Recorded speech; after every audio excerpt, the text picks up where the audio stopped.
Hi, I'm Ryan Szymanski, curator for Battleship New Jersey Museum and Memorial. Today, we're at the Galveston Maritime Museum in Galveston, Texas, home of USS Stewart and Cavala. Let me apologize in advance if you see me doing a lot of this on camera. The state bird of Texas, the mosquito, is all over the place. And of course, they had a lot to eat yesterday because this place was absolutely packed with folks, including ourselves, watching the Battleship Texas go by. So we didn't get a chance to film as much as we wanted yesterday, so we're back. Today's video is on this thing.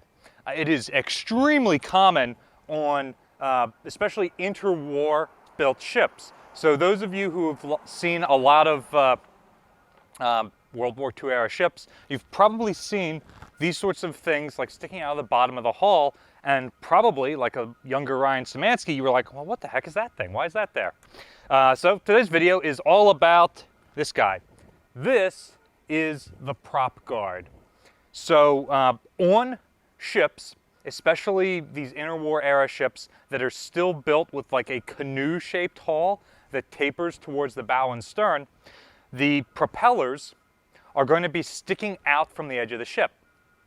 Destroyer escorts like Slater are designed to operate in close proximity to other ships. They're designed to refuel at sea from other larger ships. If they're performing rescue operations from, say, a cargo ship that's been torpedoed by a U-boat, or picking people up from the water and there's a small wooden boat in the water they're picking people up from, they don't want that boat in the really high waves that you especially see in the North Atlantic.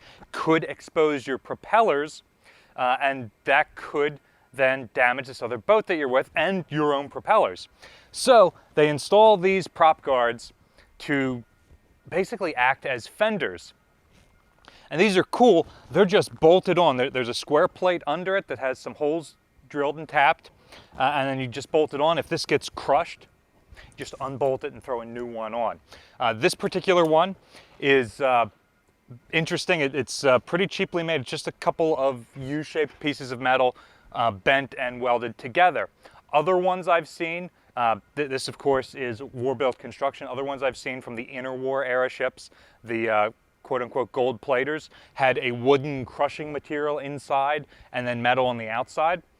So ships like Ingham and Taney, Coast Guard cutters built in 1936, have this, and more expensive, better when the ship is operational. As a museum ship, absolute nightmare, because the wood holds water, causes corrosion from the inside out. Things don't corrode from the outside in, they corrode from the inside out. So those ships, you will often see rust streaks coming from the prop guards, and you can't really fix it, and you can't replace it because it's historic fabric of the vessel. So Stewart's is in much better shape. And of course, we're filming this video here with Stewart because she is dry berthed, as many ships are here along the Gulf Coast, so I can actually stand here and touch it and talk about it, as opposed to on many of these other ships, point and say, look at that thing off in the water there. This would typically be right above the water level, and it's only on ships where the propellers project from the sides of the ship, so it's usually thinner ships. Cruisers tend to be really long and narrow. Destroyers and destroyer escorts like Stewart, Coast Guard cutters like Taney and Ingham are like this. However, the American fast battleships like New Jersey do not have those. They are all extremely wide back aft, so even though they've got 4 propellers, they're all under the hull, and there's no concern of other ships getting in the way of that. It's interesting, both the Coast Guard and the Navy originally looked at making the frigate / destroyer escort size ships like that be single propeller. So both the 327s like Taney and Ingham, ships like this, the early plans look at them having a single propeller under the stern so that their propeller isn't damaged by ice as they're sailing through ice fields in the North Atlantic. They're not damaged by hitting other ships or boats or other things like that. However, the Navy has long disliked single engines. If one goes down, well, then you're stuck in the middle of the ocean. Whereas if this ship loses a propeller or has some other issue happen,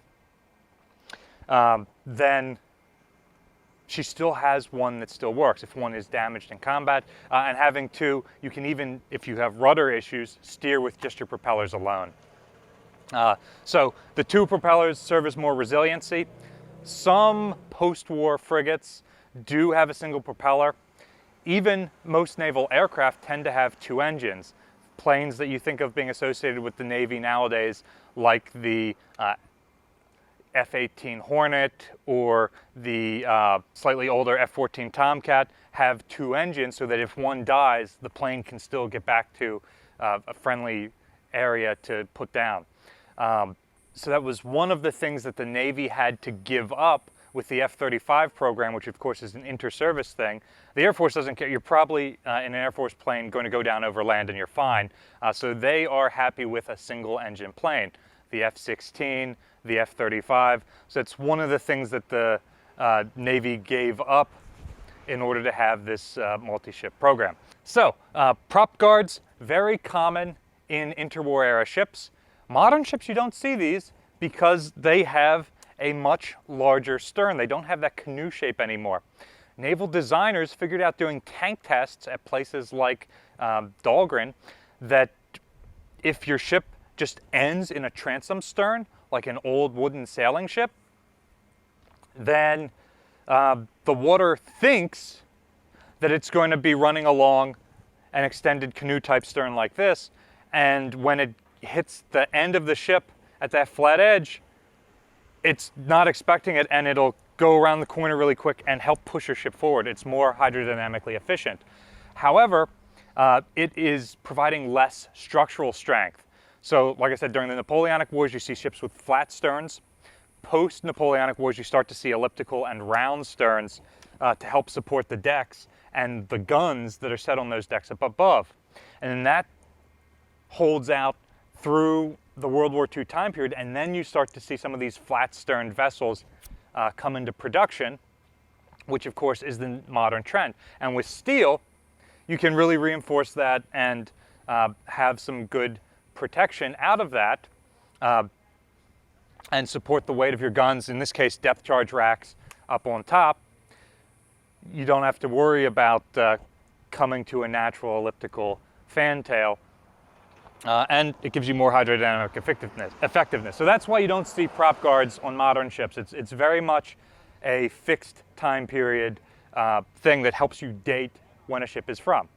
What are some other design features on ships that you can think of that seem to date to a specific time? What are some of the things you use to date when a vessel is from? For battleships, the type of superstructure is really useful. Is it a pole mast? Is it a cage mast, a tripod, or a built-up tower? That's a really great way of telling when the ship is from. For other ships, might be things like prop guards.